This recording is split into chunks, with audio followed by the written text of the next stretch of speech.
Virando o Jogo. Oferecimento Banrisul. Na hora de pagar, não tenha dúvidas, vá sempre de Banri Compras. E Fê Comércio Sesc Senac. A força do sistema Fê Comércio ao seu lado.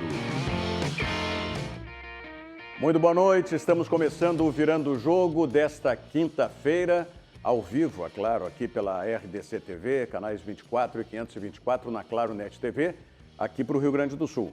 E pelas nossas plataformas digitais para o mundo todo.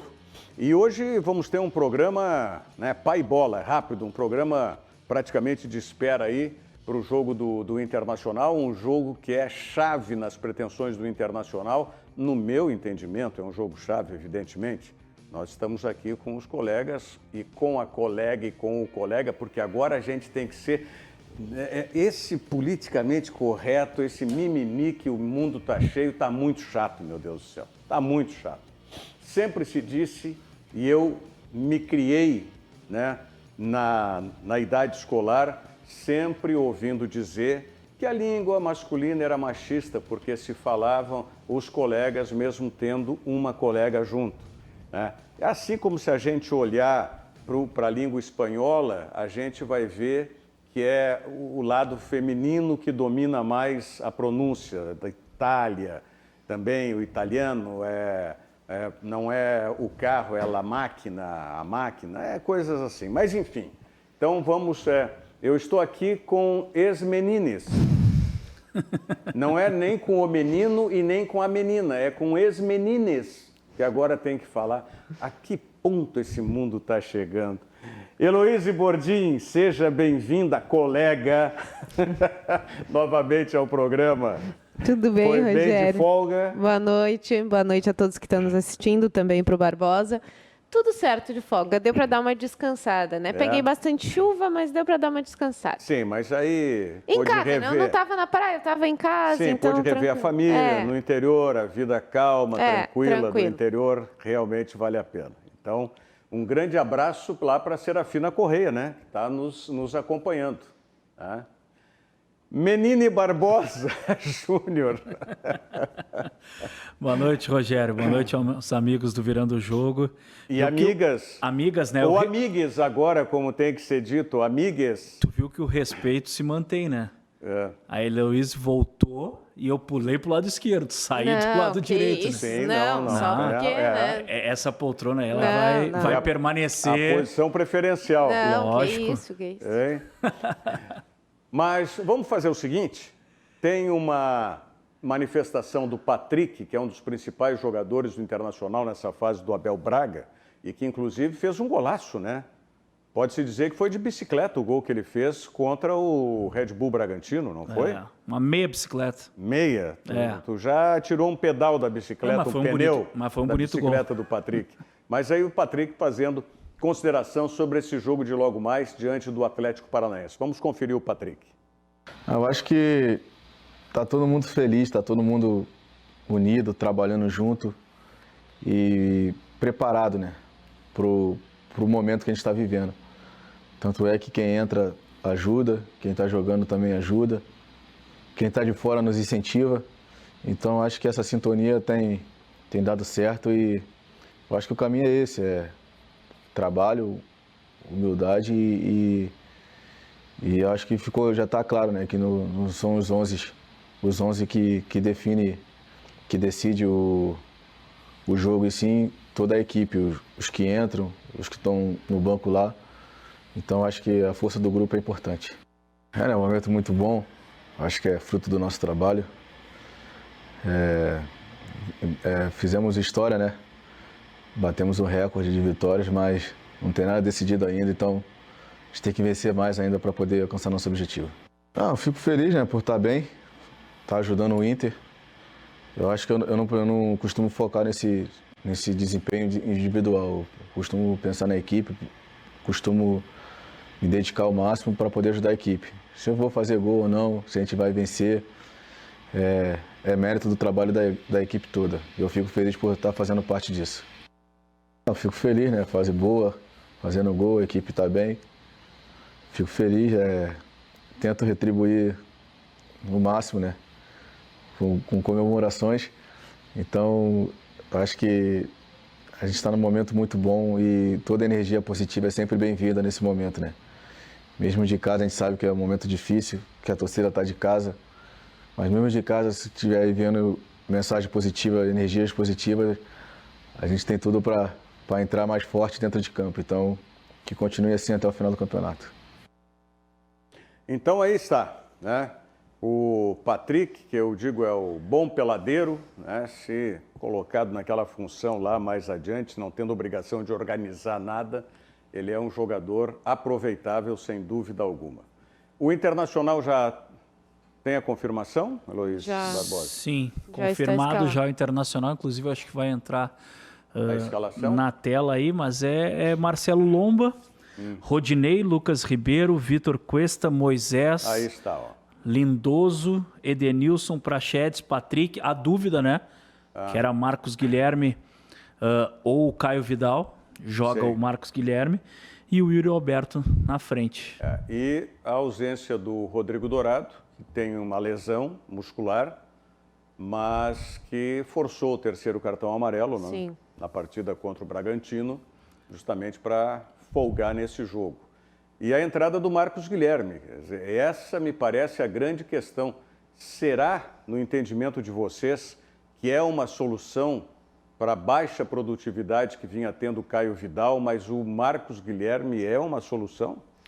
Olha, para o Abel Braga parece que sim, né? Ele até já comentou, já falou em entrevistas coletivas que vê no Marcos Guilherme uma opção de velocidade para o ataque colorado e que vê que ele vem fazendo um bom trabalho, né? Eu acho que o Marcos Guilherme, ele varia muito, ele tem muito boas atuações e atuações bem abaixo, assim, teve uma época logo no início, quando ele começou a receber chances do Kudê, que ele corria, que ele tinha velocidade, que ele fazia festa, e aí depois ele foi decaindo, assim como o time também, e aí muitas vezes o Abel Braga deu algumas chances para ele, ele não foi tão bem, outras, quando ele entrou no meio do jogo, ele fez um pouco de diferença. Então, o Abel Braga está vendo uma boa característica aí no Marcos Guilherme, acho que pode dar certo. Até refrescando essa memória, logo que o Abel chegou, né, e ele teve uma conversa com alguns integrantes da comissão técnica permanente do Inter, ele perguntou o nome do Marcos Guilherme porque tinha chamado a atenção nele no primeiro treinamento que ele viu no Inter. Logo em seguida ele começou a receber umas oportunidades, não foi tão bem. Caio Vidal, futebolisticamente falando, atropelou nos treinamentos. O primeiro nome que chamou a atenção do Abel foi o Peglo, né? O Peglo, e depois o Marcos Guilherme. Tanto que aí o Abel escalou o Peglo, foi ponta esquerda, não foi isso? No jogo? Isso. Ele não sabia ainda as características, o jogador tinha se impressionado com a atuação do Peglo num treinamento. E o Peglo não seria talvez melhor do que o Marcos Guilherme? Mas eu acho que o Marcos Guilherme ele chega mais à frente. Eu acho que ele tem mais velocidade. Ele tem mais a característica de chegada do que dos outros dois, vamos dizer assim. Tanto do Caio Vidal como do Peglo. Pois é, mas aí que eu vejo assim, me relembra uma jogada que o Marcos Guilherme tenha feito pelo flanco, no ataque. Ele tenha feito pelo flanco, onde ele vai jogar hoje. Ele é um jogador que, para recompor e ajudar o lateral pelo flanco, concordo. Mas ele não é um jogador de fazer, na parte ofensiva, uma jogada pelo flanco, como o Caio Vidal faz, por exemplo. Mas quando tinha o Eduardo Cudê, ele fazia às vezes, né? Ele era de pegar a bola e... Não, velocidade sim, mas eu vejo invariavelmente ele chegando, vamos dizer, no campo adversário, na intermediária do adversário e derivando para dentro. Não procurando uma jogada mais aguda pela linha de fundo, pela entrada da área. O Caio Vidal é quem faz isso, né? Exatamente. Acho que ele não tem essa característica do antigo ponteiro, né? Aquele que chega na linha de fundo. Ele sempre vai cortando em direção ao gol. Pois é. E aí, talvez, né? Aí vamos ver durante a partida, mas se houve um treinamento mais aprofundado do Abel para que o Rodinei faça essa progressão pelo lado, na hora que o Marcos Guilherme fechar um pouco mais. o Rodinei chegar na frente dando essa alternativa por fora para buscar um cruzamento. Mas, na realidade, né, eu acho que eu cheguei a comentar até com a Heloísa num determinado momento, de que o Caio Vidal, no meu entendimento, mesmo tendo feito 2 gols, ele não vinha dando uma resposta maior. Tá?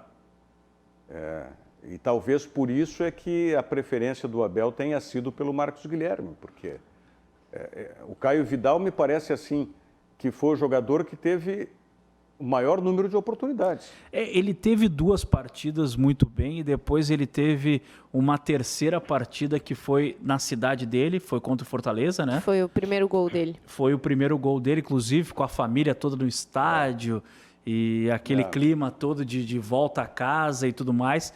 E depois dessa partida caiu o rendimento dele. Foi quando o Marcos Guilherme começou a ter a oportunidade. Mas ele contra o São Paulo ainda fez gol. Aliás, os 2 gols que o Caio Vidal fez foram 2 gols que a gente chama de chiripa, né? Que ele chuta errado, bate no adversário e termina entrando. Foi assim contra o Ceará e também contra o São Paulo, né? Tem que ter sorte Vale do também, mesmo jeito, evidente, né? Vale do mesmo jeito. Mas, então, isso fica... E qual é a importância? Eu disse na abertura do programa que considerava um jogo chave esse para o Internacional. Vocês pensam assim também?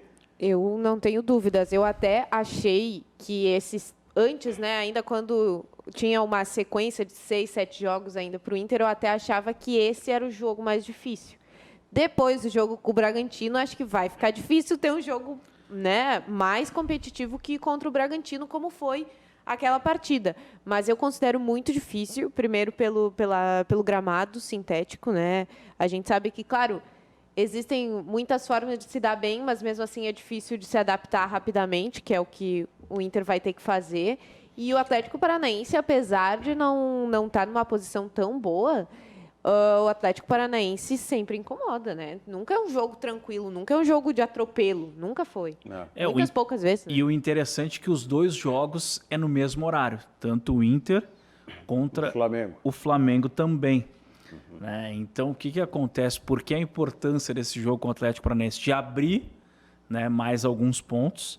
Mas daí o Flamengo perdeu. Não, beleza, mas daí se faz uma projeção de amanhã em diante, né? Mas hoje o Internacional precisa vencer. Inclusive, agora à tarde, escutei João Patrício Hermann e ele disse o seguinte, que o Inter vive uma sequência de decisões. E decisão se ganha. E eu acho que é por aí. Esse é o raciocínio do Inter. Muito pé no chão, mas tem que ganhar, esquecer os outros. Porque se manter essa vantagem, o Inter é campeão. Mas esse discurso ele preocupa um pouco só, ao meu ver, porque se perde, pode botar o emocional lá embaixo, né? Também tem verdade. esse detalhe. E aí, se perder, não pode deixar isso acontecer. O Inter ainda tem margem para pelo menos conseguir um empate, né? Dar uma derrapada ali, ainda tem uma pequena margem. Então, preocupa isso. Claro que esse é o pensamento que se tem que ter de quem quer vencer o Campeonato Brasileiro. Mas aí, se caso tropeça num desses próximos adversários, que não na última rodada, como é que fica o emocional dos jogadores? Eu até acho que aí entra o Abel Braga, né? Matematicamente, o Atlético está na disputa ainda. Mas o psicológico do Atlético ontem está fora do título. Mineiro, né? O Atlético Mineiro está fora do título. O São Paulo, eu também acho que está fora. Eu acho que sem técnico... Eu acho que é Flamengo e Inter.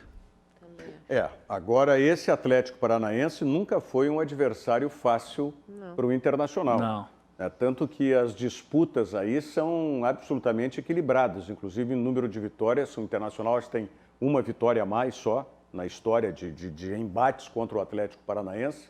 E não podemos esquecer que a Copa do Brasil, o ano passado, né? O Internacional foi derrotado 2 vezes. Eu, sinceramente, tanto em Curitiba quanto no Beira-Rio. Não sei se é para tanto, mas hoje eu escutei várias manchetes aqui de rádios de Porto Alegre falando que era noite para jogar a touca fora. Não sei se é para tudo isso, mas o Atlético sempre complica a vida do Internacional. Sempre, com certeza. Bom, tem uma outra preocupação também nesse jogo que a gente vai falar em seguidinha. Mas para você ficar livre de preocupações, você tem aí o Banrisul e todo o atendimento que é feito pelo Banco dos Gaúchos. Com o app Banrisul Digital, por exemplo, você tem mais comodidade e segurança para resolver o que quiser sem precisar sair de casa. Sabemos que, nesse momento, precisamos manter os cuidados e, por isso, o Banrisul está com você para que você possa curtir o verão sem aglomeração. Tá certo? Vamos conferir as mensagens do Banrisul e também do Sesc e voltamos em seguida. Rosa ou amarela? Roxa ou azul? Laranja ou verde? Com Banricompras, por favor. Na hora de pagar, não tenha dúvidas. Vá sempre de Banricompras e pague do seu jeito em milhares de estabelecimentos da Rede Vero. Laço com bolinha ou sem? Peça sempre para pagar com Banricompras. Esta é a Jasmine. Ela tem um jeito muito positivo de levar a vida. Sim aqui, sim ali e sim ali também. E sim, Jasmine adora o seu trabalho porque lá é sempre assim. Quem é policial pode fazer parte do Sesc? Sim. E barbeiro pode? Claro, com certeza. O Sesc é para todo mundo, inclusive para você. Sesc, a força do sistema Fê Comércio ao seu lado. Sesc, a força do sistema Fê Comércio ao seu lado. E também, quem está sempre ao seu lado é o restaurante Churrascaria Santo Antônio, a primeira churrascaria do Brasil. São 85 anos de tradição e qualidade. E agora, além dos filés que são inigualáveis lá do Santo Antônio e do tradicional churrasco, é claro, tem novidades também no cardápio aí. Algumas você está vendo. E o Santo Antônio está lançando um site novo agora, nesse próximo sábado, que inclusive vai trazer todos os detalhes aí do cardápio do restaurante Churrascaria Santo Antônio, que você pode pedir em casa, inclusive, através do telefone da teleentrega 3222 3130. 3222 3130, o telefone do Santo Antônio. Olha aqui, o Marcelo Borelli, lá em Caxias do Sul, nos acompanhando. O Ailton Nunes, boa noite, Rogério. Que bom que ela voltou. Hein? Ah lá, quem é ela? Quem é ela? Dona Heloíse Bordim, tá com o fã-clube, hein, Elô? Assessoria, né? Deixa assim. Quem sabe que está agradando? Deixa assim. Não, que isso. Que maravilha. Olha aqui, ó. O Márcio Martins Fraga está nos mandando uma informação a respeito do jogo que, não sei se já terminou, mas estava acontecendo. Começou às 6h30 da tarde entre Fortaleza e Curitiba. Vitória do Fortaleza. Fortaleza, Curitiba saiu na frente 1-0. Primeiro gol do Ricardo. Confesso que eu tô sem celular aqui. Qual é o sobrenome do Ricardo, meu Deus do céu? O velho? Veterano que era do Atlético Mineiro? Sim. Ricardo Oliveira. Ricardo Oliveira. Santos também. Ricardo Oliveira. Ricardo Oliveira. Depois, em 1 minuto, o Fortaleza virou. E o Martins Fraga está dizendo aqui, o Wilson, goleiro do Curitiba, pegou um pênalti, foi expulso. E aí o Sarrafiore foi para o gol e pegou o pênalti. Não pode ser. É bom lance. Bom, mas olha aqui, ó, o Antônio Neto colocando a preocupação. Nesse jogo do Inter, eu só tenho medo da estrela Ricardo Marques Ribeiro, que é o árbitro da partida. Né? Nós falamos aqui a respeito dele desde anteontem, quando a escala de arbitragem foi divulgada, que os torcedores do Internacional inundaram as redes sociais aí, inclusive com o vídeo. Nós mostramos ontem, vamos mostrar de novo, né, de uma discussão áspera que teve esse árbitro, Ricardo Marques Ribeiro, com o então diretor executivo do Internacional, Rodrigo Caetano, após um jogo, 2 anos atrás, um pouquinho mais, foi em outubro de 2018, onde o Internacional, segundo a interpretação dos seus dirigentes, eu confesso que eu não me lembro daquela partida, mas o Internacional, segundo os dirigentes, o Rodrigo Caetano, incluindo, foi prejudicado pela arbitragem diante do Santos. Foi um empate. E aí nós tivemos essa discussão aí. Vamos colocar, né, essa discussão com áudio tudo aí. Tá na mão? Não tá na mão?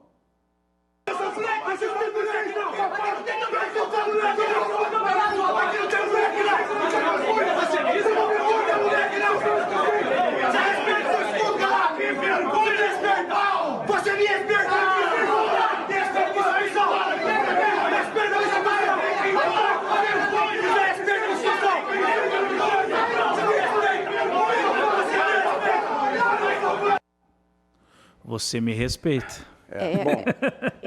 Esse comportamento ele é interessante desse árbitro, né? Porque é bem a característica dele. É claro que ninguém tem sangue de barata para ser xingado e ficar quieto, mas se observar outras confusões de arbitragem com dirigentes, a gente observa que a maioria dos árbitros começa a ir para o vestiário, a polícia fecha o vestiário e deu.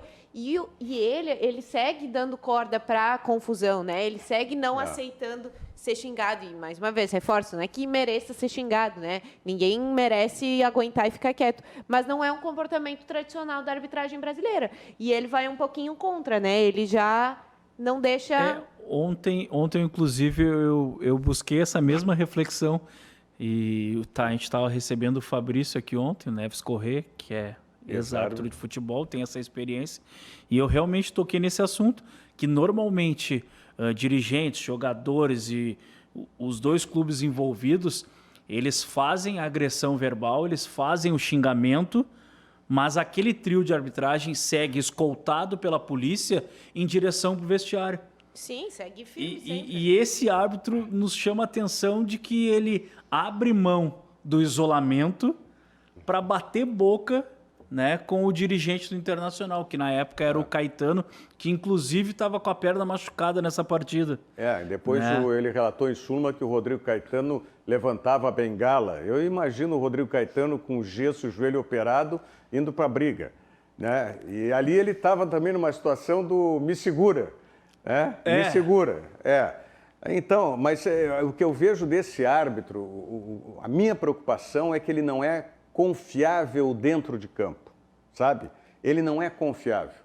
Ele é de muita conversa, dá muita trela para jogador. É que eu vejo que ele quer muita atenção em cima dele, né? Por isso que ele tem esse comportamento aí de conversa, porque aí sempre se cria bolinho ao redor dele, sempre a câmera vira e tal. É um árbitro complicado. É o que o Márcio Fraga está dizendo aqui, ó. É um perigo mesmo ser juiz. Ele é pavão. Ele é pavão, esse cara. Ele não tem a melhor definição. Ele não tem o entendimento de que o árbitro bom é o árbitro discreto, aquele que o comentarista não fala, o repórter não toca no nome do assunto. Enfim, ele gosta. É exatamente essa palavra. Que pavão. É o sonho de todo árbitro que vai apitar, né? Entrar e não ser questionado, não ser. Um abraço para o Alexandre Mercante, meu grande amigo que está nos acompanhando também.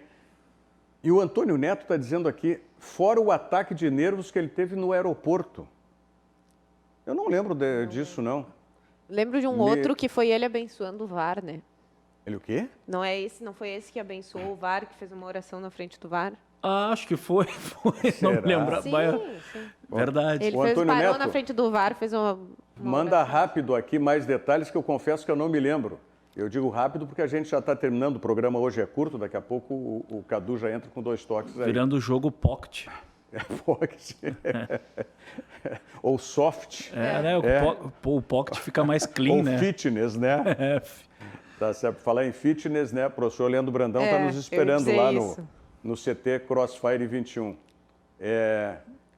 O Antônio Neto diz, ele bateu boca com um torcedor. Deve ter sido nessa mesma ocasião, então. Deve ter sido. Mas teve esse caso também aí do VAR, que ele parou na frente do VAR, ficou refletindo ali. O Alexandre Mercante está dizendo que a preocupação dele é com o jogador, que é o Carlos Eduardo e o Léo Cittadini, que são... Os dois foram absolvidos, né? O Atlético Paranaense conseguiu essa liminar, aquela acusação de que houve a troca de camisetas na partida. Sim. Enfim, o Atlético Paranaense conseguiu a liberação desses 2 jogadores, o Carlos Eduardo e o Walter. Então... mas ele fala em Léo Cittadini aqui também. Mas, de certo, o Léo Cittadini não pela absolvição, no sentido do campo, né? Pela questão dentro de campo. Pelo do campo. Agora, por falar nisso, já é bom o torcedor colorado ir se preparando, porque surgiu a notícia essa semana de que o Gabigol e o Bruno Henrique vão ser denunciados lá, né? por aquele episódio contra o Bahia. Então, os jogadores do Atlético já foram absolvidos. O torcedor colorado não fica com muita esperança de punição aí para o Gabigol e para o Bruno Henrique também. Realmente, tem o Léo Cittadini que está confirmado mesmo. A audiência está atenta. Não, o Alexandre Mercante está atento aqui. O Elias, Camila e João, tá? Sarrafiore defendeu o pênalti, achou nova posição. Hoje vamos vencer rumo ao tetra, tá? Daniel Tirello, olha aqui, ó. Agora aqui em Milano, na Itália, que maravilha. Na audiência, Inter 2-0 no Furacão. Se o juiz Pavão não se fizer de louco, como fez no aeroporto no ano passado. Bom, a gente fica na expectativa de que não tenhamos nenhum chilique dele e que o Internacional também, né, não tenha nenhuma mudança de comportamento e de produção nesse jogo. Vocês acreditam que pode ser a maturidade do Internacional posta à prova nesse jogo? Eu acredito que sim, né? Eu acho que quanto mais chegar ao fim, mais vai ter que se provar isso, mais vai ter que se provar o quanto está firme esse grupo. Eu destaco muito, né, acompanhando alguns vídeos de bastidores que o Inter posta nas suas redes sociais, a gente vê, até surpreende ver jogadores como o Moisés tomando a frente, puxando a palavra, motivando o grupo, né? O Rodrigo Dourado, que apesar de ser jovem, mas que já está ali há um tempo também. O próprio Rodinei, que muitos falam que gosta da galhofa, mas ele se mostra dentro do vestiário também um motivador para a equipe. O Cuesta, que representa bem. Então, acho que o Inter fica bem equilibrado nessa questão da experiência, da juventude ali, e vai ter que mostrar quanto mais chegar perto, principalmente aí nisso que eu falei, né? Se chega a tropeçar em algum desses momentos, aí sim. O Inter tem um grande divisor, né? A virada do ano, ela chegou com um vestiário mais leve, né? Eu acho até meio pesado a gente responsabilizar que o Inter está com um vestiário mais tranquilo depois da saída do Alessandro. Mas vários colegas identificados com o Internacional sempre nessa bancada. E teve outra, né? A troca de diretoria também. Exatamente. Porque aí muda quem fica no vestiário. Aquela eleição foi muito turbulenta, a saída do D'Alessandro, a mudança do comando técnico, a chegada do Abel, acho que trouxe, porque é diferente, né? Tu recebeu... Foram vários episódios na sequência, né? Saída do Cudê, a eleição... Saída do D'Alessandro e tudo. Porque não tem explicação. É o mesmo grupo, é os mesmos jogadores, né? É um trabalho de vestiário que foi feito pelo Abel Braga, que está dando essa grande virada de jogo aí, possibilitando o Inter, no final da temporada, levantar o título brasileiro. Muito bom. Cadu não está hoje, quem está é o Flávio Fiorin. E na sequência, chegando aí o Dois Toques, um grande abraço para encerrarmos aqui, para o Telmo Lambert. Boa noite, ótimo programa, Inter hoje. Vamos lá. Heloísa Bordim, obrigado pelo retorno. Eu que agradeço pelo convite mais uma vez. Volta e meia eu sigo aparecendo por aí. Com certeza. Barbosa Júnior, hasta amanhã, senhor. Show de bola. Mais um Virando o Jogo até amanhã às 20h15. Isso. Né? Fiquem agora com o Flávio Fiorin e o Dois Toques aqui na sequência, tá? Até amanhã. Obrigado. Virando o Jogo. Oferecimento Banrisul.